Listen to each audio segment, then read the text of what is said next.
Hello, and welcome back to another edition of Let's Talk Comics. And today we are going to be taking a look at a little bit of Batman lore.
Batman, in reality, is not a regular human being. And if you think about it, it kind of makes sense. I mean, he does have a certain extra normal strength, stamina, speed. It's a little bit more than your average Joe. But what would happen if, I don't know, say COVID-19 hit Gotham? Well, that is something that we are currently living, and it's one of the reasons why I chose this this comic book. Now, this is a series that was originally published in 1996. And it starts with Batman Shadow of the Bat. And one thing that is concurrent and is key, and it's always there with Shadow of the Bat, is the shadow of the bat falls upon. That's a tagline, that's a subtitle, it's always there. Falls upon the apocalypse plague. Right? And I just pull this up a little bit so you can see the apocalypse plague. And then this number has a little extra that says Contagion Part 1. So from the very beginning, from the first number of the that we're reading, which is Batman Shadow of the Bat number 48, which was between March and April of 1996, you have the story that it's going to be more than one. There's going to be more than one part to this. And the big question then becomes, how will Batman deal with a plague? Right? What will Batman do to fight it?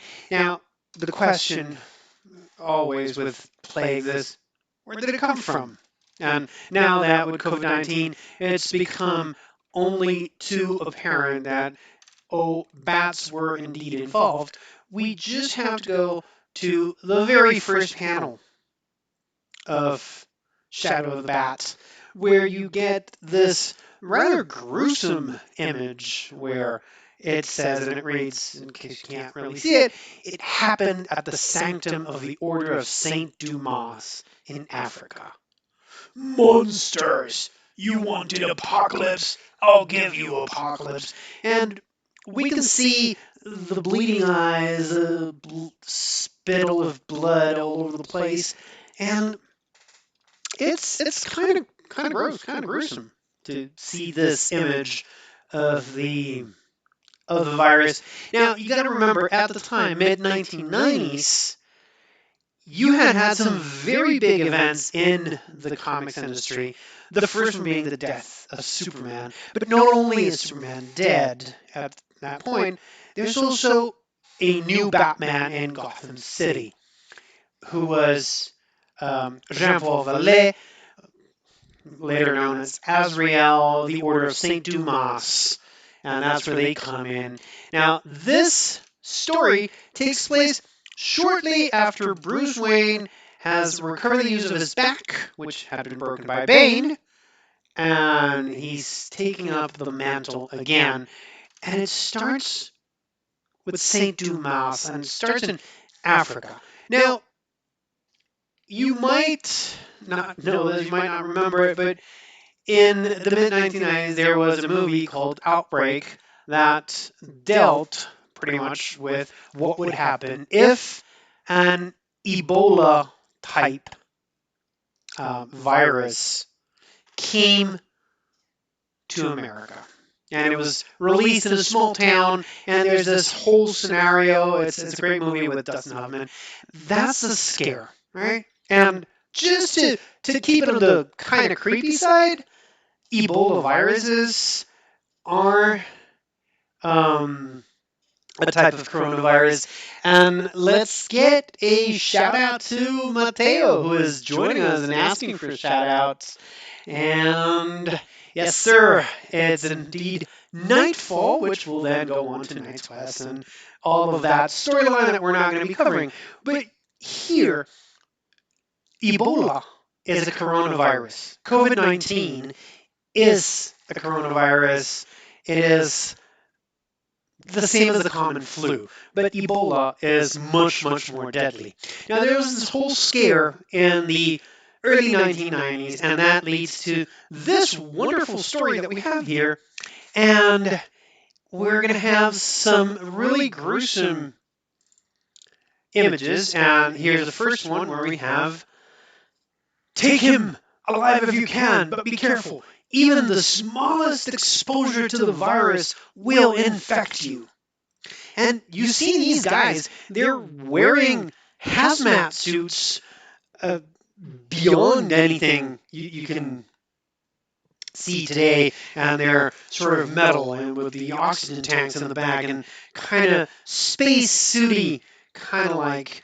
And um, you can totally see here that gruesome art, right? That very, very clear indication that something's not right. He's kind of hunched, a little bit of Quasimodo-like. You know, even later on in the book, they will reference Quasimodo much more clearly, and it's got all these elements. The bald head, like no hair on something that you can clearly see is a man. And if we come down here to the next one, liar, they can't help me, and crash.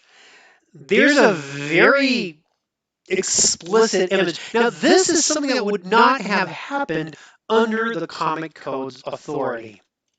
They would not have allowed something like this explicit. But check out the color of the blood. It's black. It's still black. It's still not a red smear on the panel. It's a black smear. But there's no head, right? So there's no head whatsoever in that suit, and it is kind of creepy and scary, and but again, the seal has been broken, and by the bones of the saint, this guy has had his suit ripped open, right? And there's this very cold dude saying, "You would be of more use to us alive. An experimented dying might say, but I fear you have cost us enough trouble already."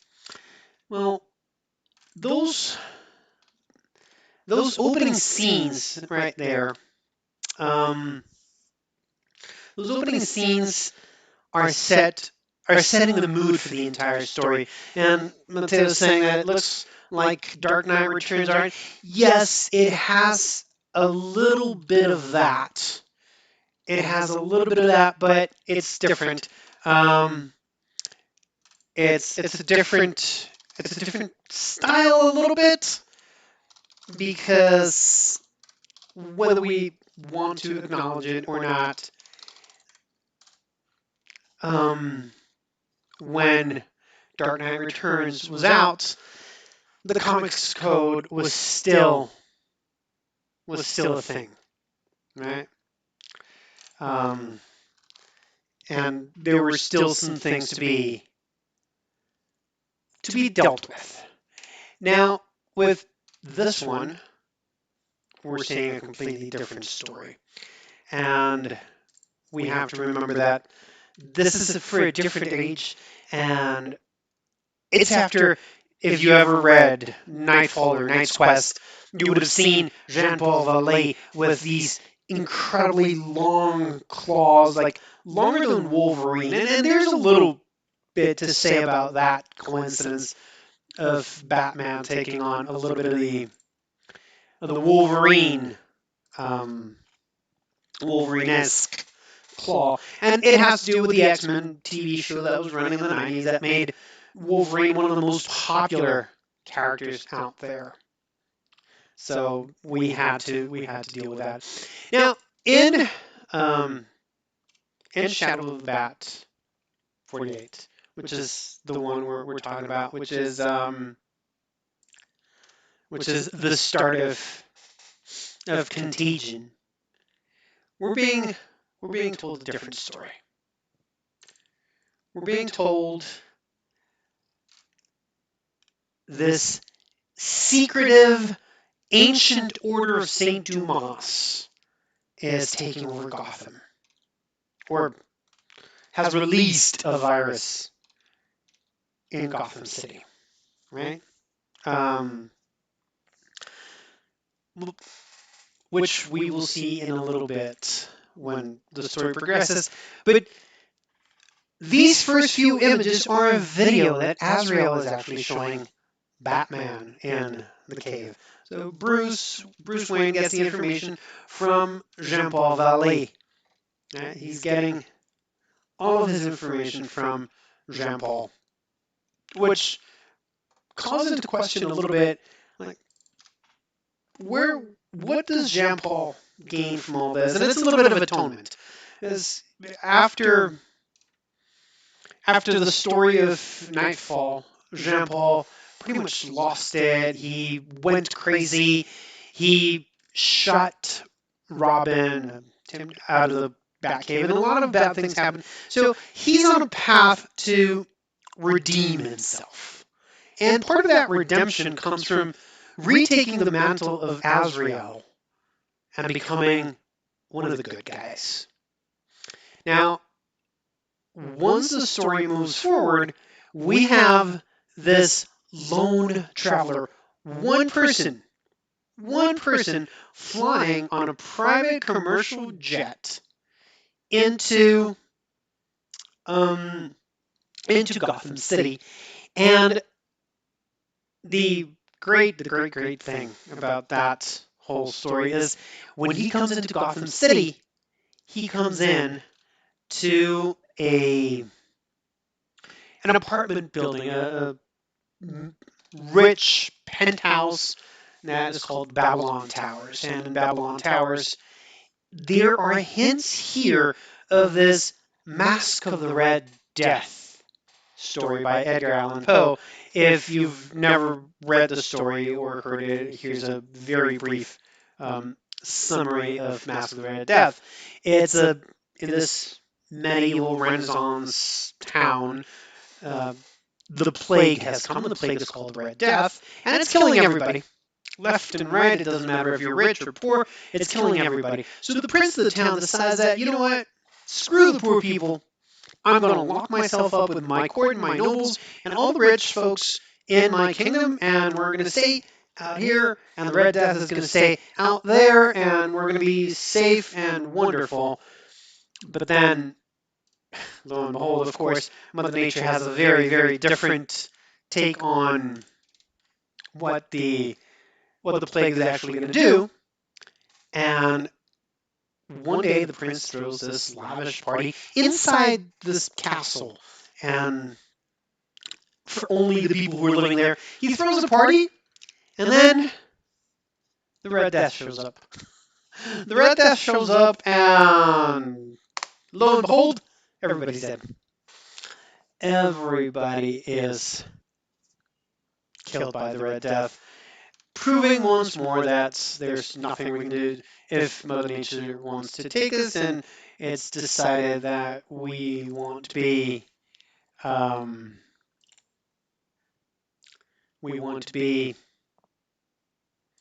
cheeky about it and try to cheat Mother Nature. She will find a way. She will find a way to get us. Right now, in this story, as I said, we have Babylon Towers. And Babylon Towers is this rich, swanky apartment complex where some very rich and nasty people live. The kind of businessmen who don't really care about others, and a lot of shady dealings are going on in there. Now, I'm having an issue here with the comic book, right? To show you the images. But the important thing is when we start seeing after this image, and Azrael has told Batman that Gotham is at risk and that this deadly, deadly apocalypse virus is coming to the city. Batman turns around and says to Robin a very simple task. He says, well, all we have to do is find this guy before anybody else is infected. Right? Sounds super easy. Super easy. Just find one man in all of Gotham City. So it's an insurmountable task. But still, Batman goes ahead and says, you know what? I'm going to go ask the military. And Mateo here is saying the plague, Camille. Yes, the plague as well. There's a lot of stories there. There's also references to the plague in Frankenstein, if you want to go there and see it. But beyond all those examples, what we have here is that this apocalypse virus, this scene in Babylon Towers, has a little bit of reminiscence to that, right? And this rich guy says, we're here. And he's the owner and builder and architect of Babylon Towers. And he's the guy who's coming in on the plane. He comes from Africa, and he's got the flu. He's feeling down, he's wheezing, he's sneezing. But guess what? It's not the flu. It's the new Ebola. Because it is, as I told you, an Ebola virus that has come to Gotham. Now, there's a lot of characters that are involved here, and there's a lot of cheeky little references, and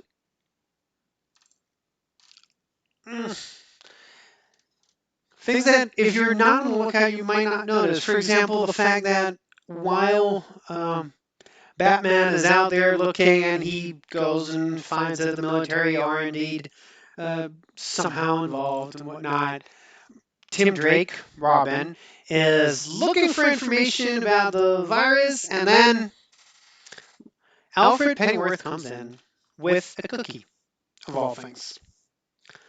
A cookie for Tim. He grabs the cookie and is about to eat it, and then tosses it aside, going like, you know what, I've just lost my my appetite completely. Right? And he's lost his appetite because he's talking about horrible ways that people die. Like they desiccate and they shrink, and that's why the virus is called the clench. Now, unfortunately, guys, I'm having a huge problem with my um, comics reader, and I'm going to have to close it and reboot it. So I am going to put you guys on hold while I fix that, and I'll be right back.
All right, I've got it working now, so I can show you some things in a little bit. So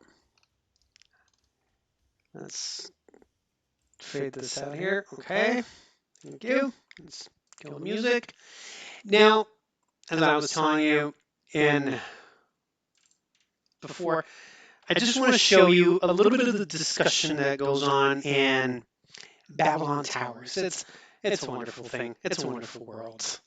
You know, this Gotham, this dark, um, dark world of Gotham where Batman lives, and but there are things on the sides, right, that you can totally see, and again, okay. Oh, another thing that I have to point out is that Contagion is one of the precursors to No Man's Land, which is something that I will definitely will be talking about at a later episode. For now, I'm going to keep it down to Contagion and this little segment, if I can find it. And it's one of those things. You see, technology doesn't always do what we expect it to do, and that is one of the issues with doing things on a live stream, is that technology can play um, with us this way, but luckily, as long as you're not faced by it and you can keep your cool about yourself, then hey, we're good, right? We're all good. Now I'm just looking for Shadow of the Bat comics here, so you have an idea what I'm talking about. This is the problem I'm having. It's loading the comic books, but it's loading them slowly. And as you can see, I have quite a few loaded up on my comics reader. Um, but as soon as I can find number 45, here we are. Contagion 1. I can show you the scenes in Babylon Towers. Now, one thing is that the whole idea of Contagion was created by writer Alan Grant, and there were different artists who worked in Contagion. Now, this one, this is not Alan Moore, who was Dark Knight Returns. I'll tell you to point that out. So this is Ebola Golf A, and here we go. This is Babylon Towers, and right here.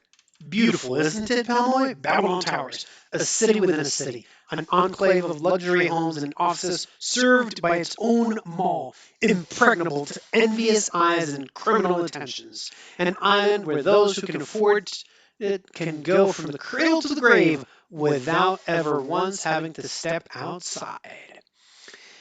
And it's that whole idea of from the cradle to the grave without ever stepping outside. That is one of those crazy ideas that you're like, you know what?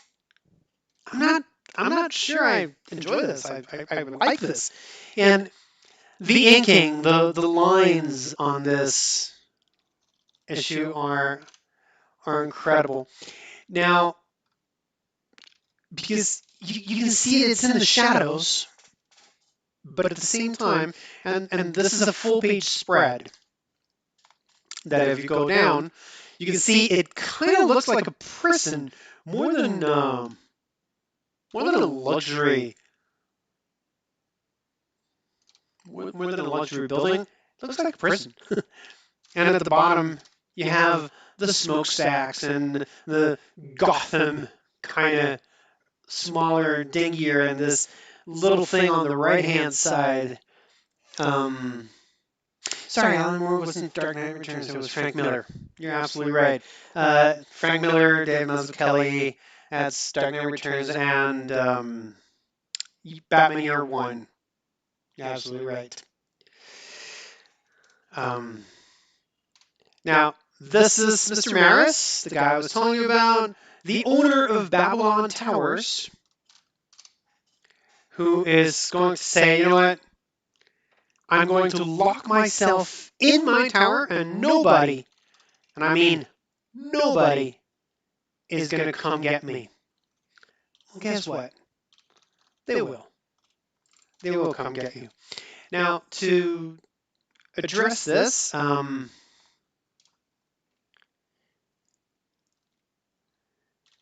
the next thing that's going to happen is that he orders the closing of the towers with everybody inside it, and he is the carrier of the virus.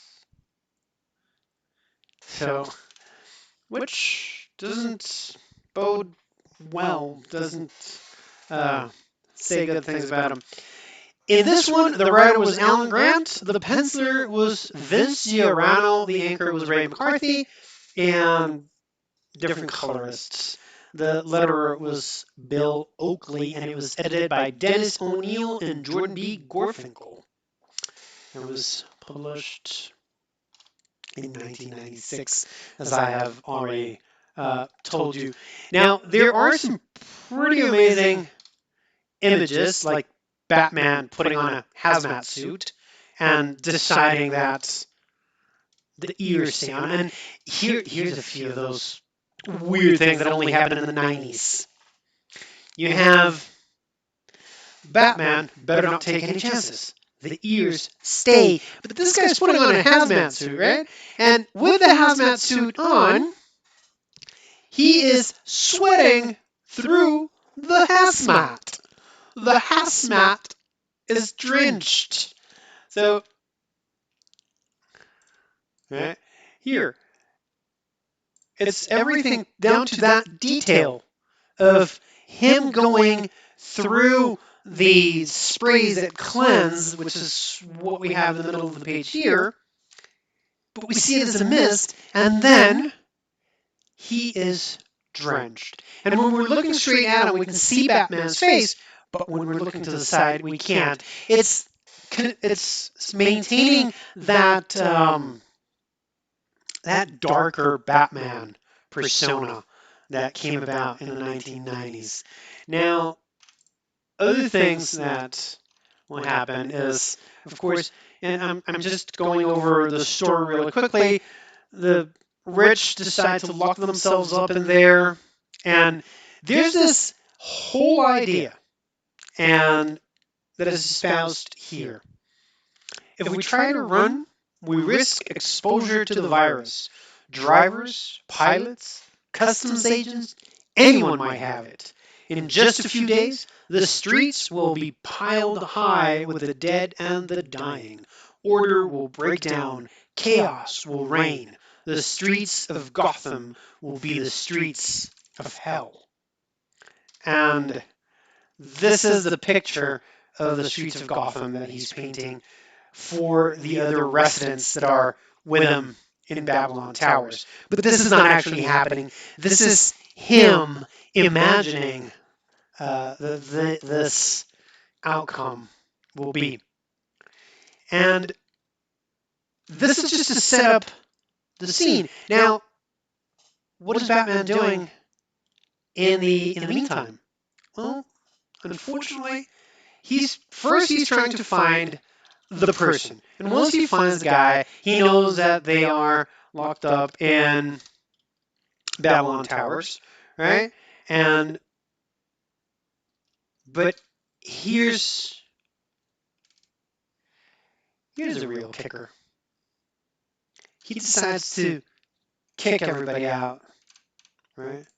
And then Babylon Towers delivery entrance. 5 year service, and he paid me off just like that. Me too. Said he wouldn't be needing me for a while.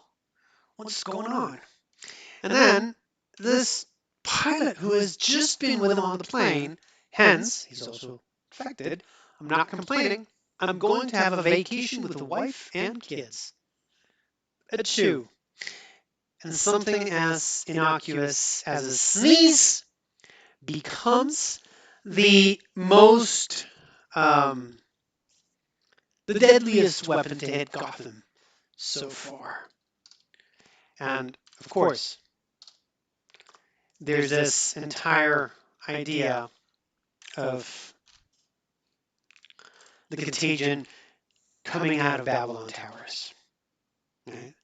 So it's not going to be confined in there. It will start in Babylon Towers, but it will not stay there. It'll move. And it will also move into the other Batman books, because this is something that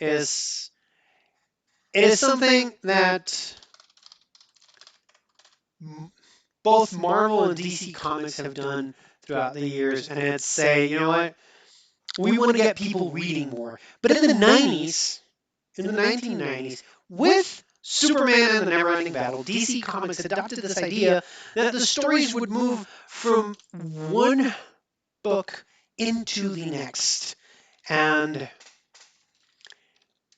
we would have the next part of Contagion would be in Detective Comics featuring Batman. And eventually this would become the cover of the trade paperback that would make it into history as the collected Contagion. And it's this reddish Batman, this crimson hue with the hazmated faces in the back. And the funny thing is that those faces in the back look a little bit like skulls. They look a little bit like dead people already. And we're talking about a very deadly disease that is going to kill everybody. And a few other details. For example, the edges, like the frames around the cover on all around it, they are skulls, like X-ray skulls. And that is going to be a constant throughout the Contagion series. And is that this motif of the skulls will be constantly appearing throughout the books. Now, for this one, the writer was Chuck Dixon, and that's the other thing. Each book has its own team. Because you can't expect all teams to be pumping one comic book this week, one comic book the next week. It was Chuck Dixon wrote this one. The penciler was Tommy Lee Edwards, the inker was Scott Hanna, and the colorist was Gloria Vasquez. The editor was Scott Peterson, and the associate editor was Doran Vincenzo. Um, Now,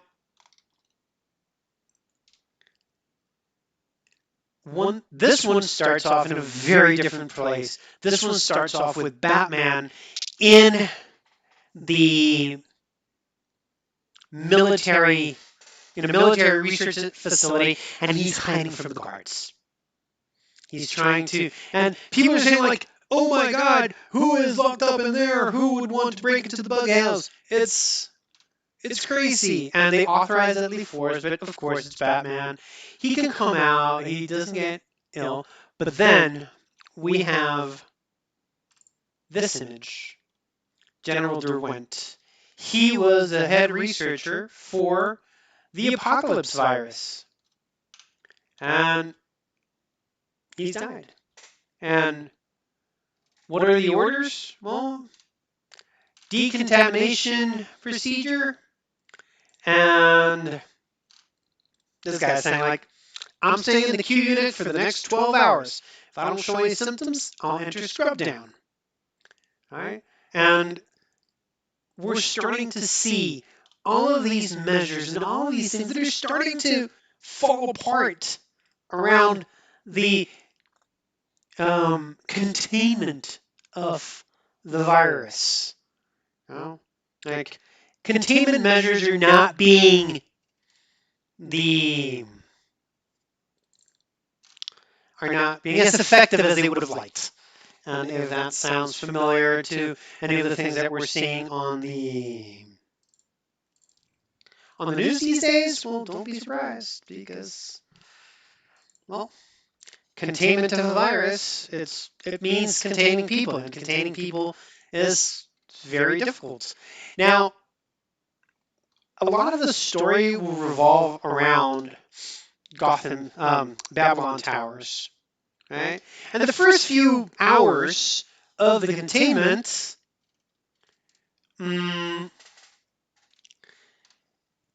are just spooky stories to some, or at least that is what they say.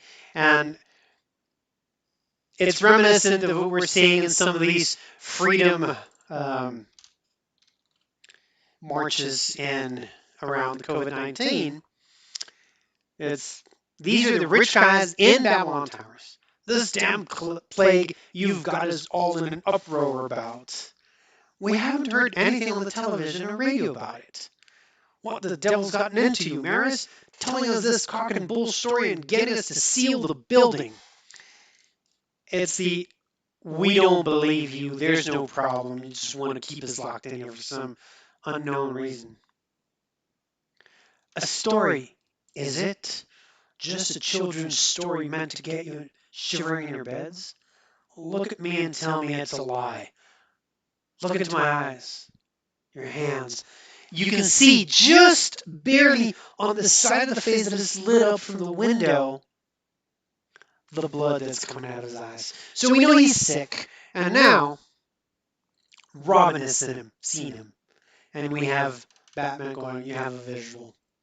Now, this is one of those lovely coincidences. Oh, the good guys have suddenly gotten a full-on view of the diseased guy in an impenetrable fortress, right? And Robin is saying that he wishes he didn't have a visual and he could skip it. But we also have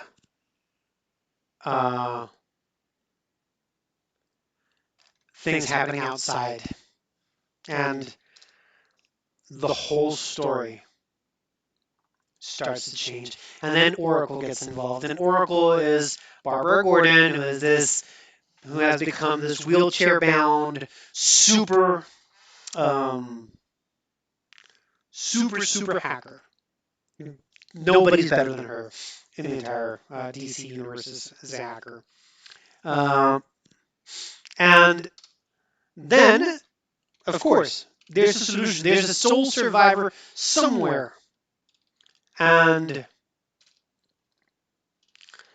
of course, Oracle has been tasked to find it. So while the story started with Bruce telling Robin, like Batman telling Robin, hey, you know what? Let's find one man in all of Gotham City. It doesn't matter. It's, yeah, another day in the office, if you will. Right? Just finding one man within 8 million people. Easy. Now Oracle has a similar task. Let's find one survivor of this virus in the world. Now,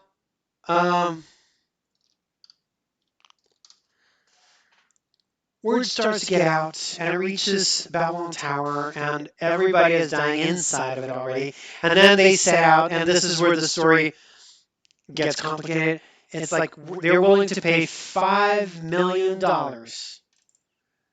to find the guy who has a vaccine, right?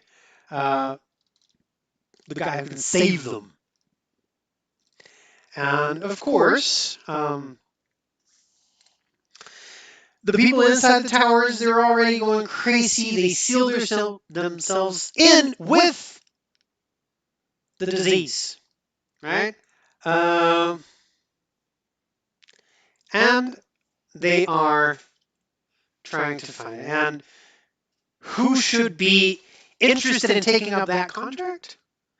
Well, Oswald Cobblepot, of course, the Penguin. And he says 5 million, why not? And I love the way that the Penguin in this era is very different than other penguins that we've seen in the past, especially when you think about the fact that this penguin comes right after the Danny DeVito interpretation of the Penguin in Batman Returns. It was this deformed, sort of outcast with pointed teeth who would eat raw fish and be. Now this penguin in the mid 1990s, he's a suave criminal. He's elegant, and he's back to the top hat and the fancy umbrellas, and he's gone respectable. He has a nightclub where a lot of the Gotham underworld goes, but also some legitimate business does take place in his clubs and things, and he makes his money half legally, half illegally. And with this story, Contagion will then go into Cataclysm, and then Cataclysm will go into No Man's Land, and throughout all of that, the Penguin is going to play a key role. Now, and again, you got to remember, this is the story of a virus, and we have images like this one. I think my mommy and daddy are dying. Help us. We have the image of this kid with the bloody eyes. And, well, there's not much more that you can say about it. Right? It's, oops. Oops. It's hit the fan, ladies and gentlemen. It's really hit the fan. Now, well, it'll just get worse from there on, because this is the first case outside of the towers that they know of. Okay? And then this is all happening in one night. One thing that I haven't told you is this virus is a 48-hour contagion to death, right? And, well, things are happening there.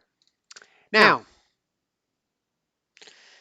you're going to remember $5 million in 1996. That's probably, we're talking about $25-30 million today, right? With the price of inflation and all that. Who should come to pick up the pieces but none other than this toe? And you would, if you've seen um, the movie that I was just referencing of Batman Returns, then you will probably recognize this shapely leg as that of Miss Selina Kyle, Miss Catwoman. Now, she, of course, wants the $5 million that they're offering for um, for the survivor, the guy who can become, whose blood can become a cure.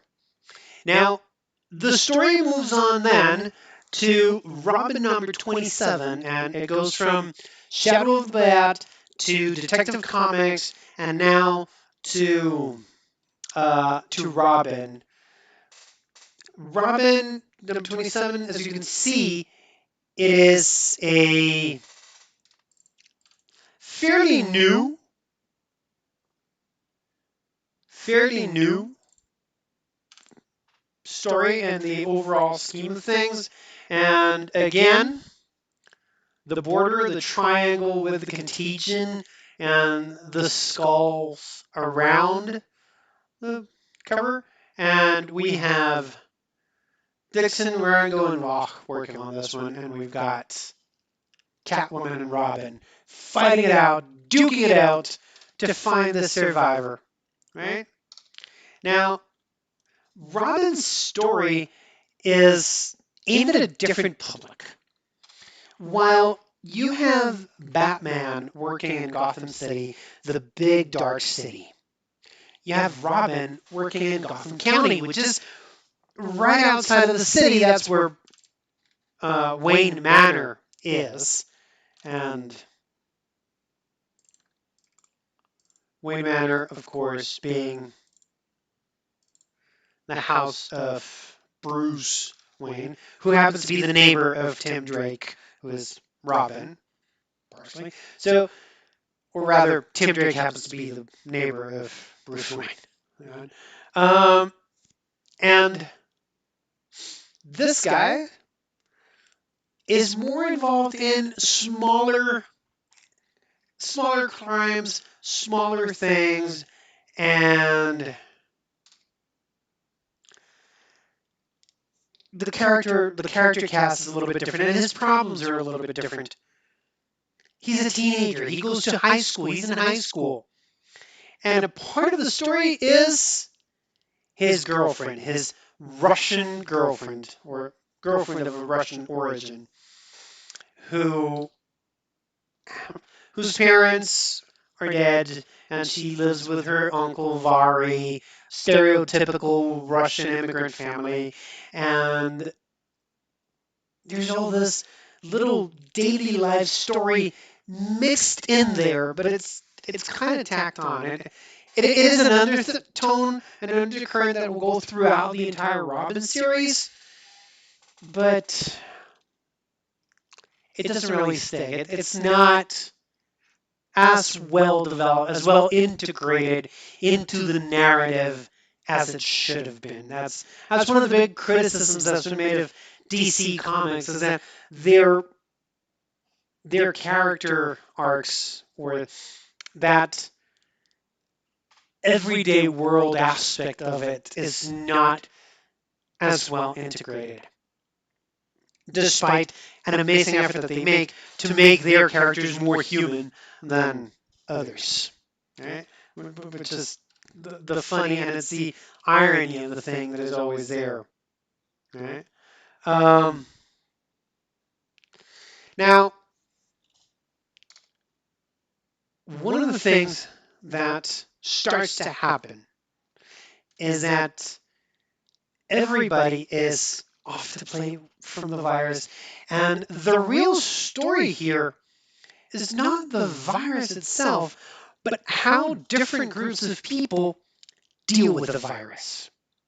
The real story is, how do you fight the virus, right? And this is, on one hand, you have the rich guys over at Babylon Towers, and they're locked up, and they're offering $5 million to find the one survivor whose blood could probably produce a cure that would save them, but it might be too late.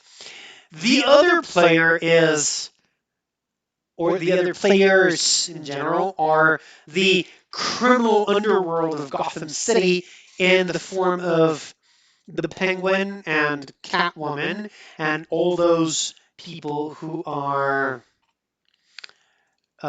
trying to gain the $5 million that the rich guys in Babylon Towers are offering. Then you have a third party player, which is the Batman crew, Batman, Robin, and Oracle, and they're trying to find the survivor as well. The difference is that they're trying to find the survivor to find a cure for everybody, not just for a small group of people. And the other big player, is right here in this scene that I'm showing you, the U.S. Army. This is a quarantine area, Doc. These subjects have contracted a level 4 contagion. What does this mean? It means your butts and everyone else in this hospital are currently the property of the United States Army Infectious Disease Unit.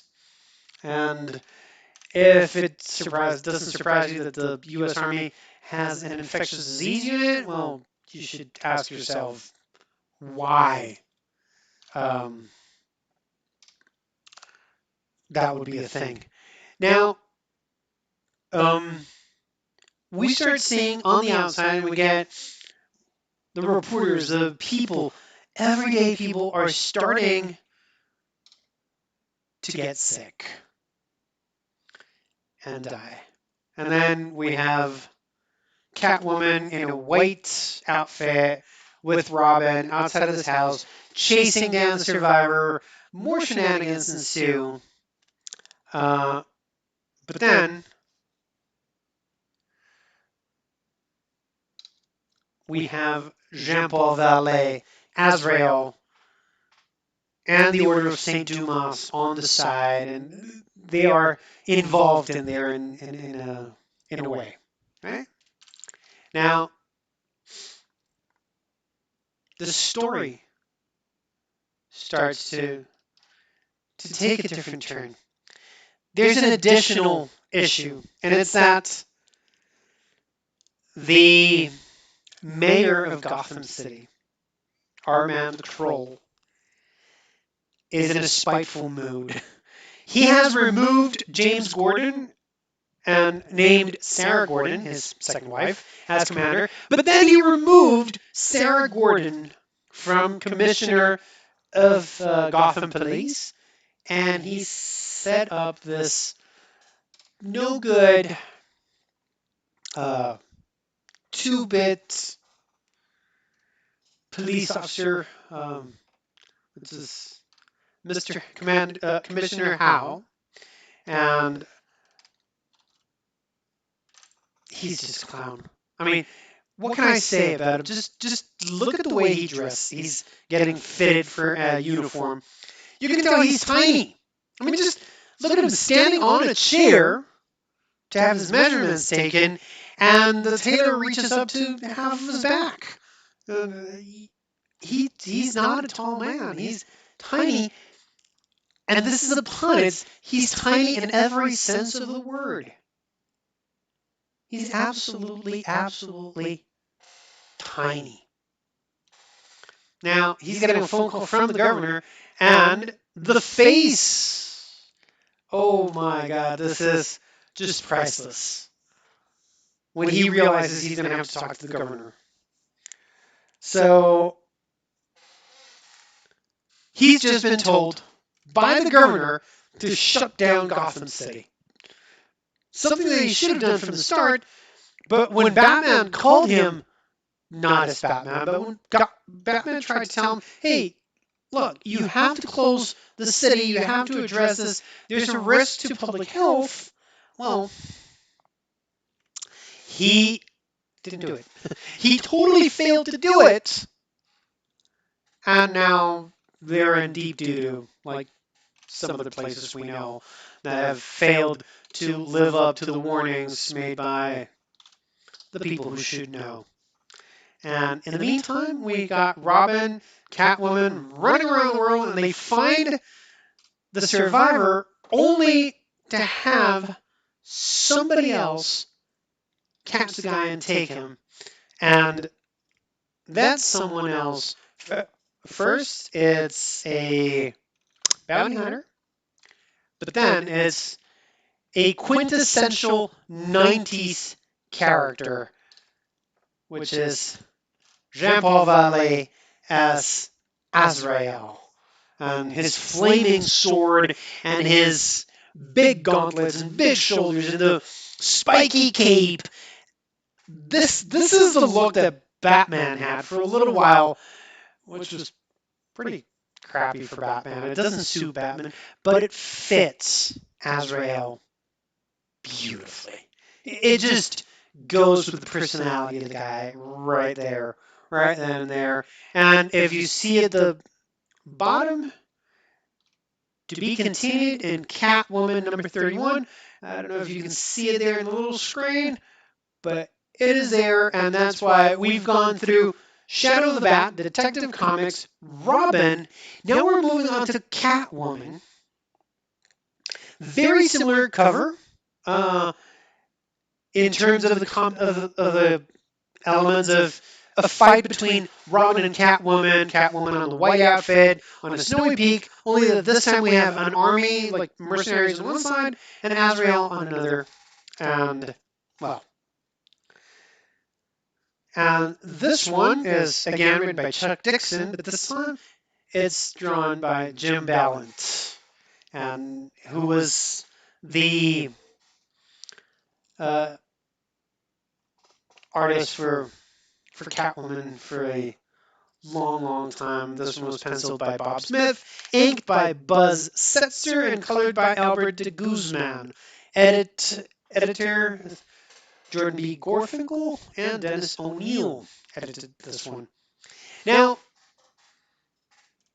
the art in this one is much different than the other ones. The quality, the colors, and quick peek. Here it is. You can see the quality of the colors, the warmth of the colors is very different than what we've seen in the past from others.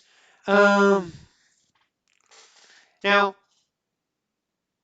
the whole scene is just ludicrous. It's ludicrous to see, and everybody's fighting over who gets the guy that can provide a cure for the virus. And as I said, that's the real story. What are we willing to do as a people to find a cure to a virus? How far are we willing to go? Right?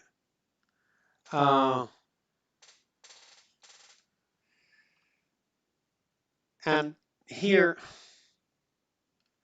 we got some very classic 90s storytelling as well. Jim Gordon, Batman, and Gordon is coughing.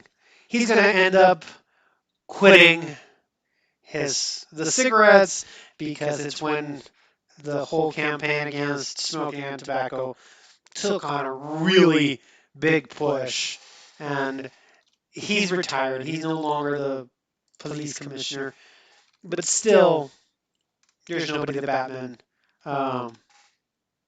trusts more than him. And Jim Gordon says one of the most honest things that you can say in a situation like this one, when he goes and says to Batman, "This is a nightmare, and just like a nightmare, there's nothing I can do. There's nothing I can do." And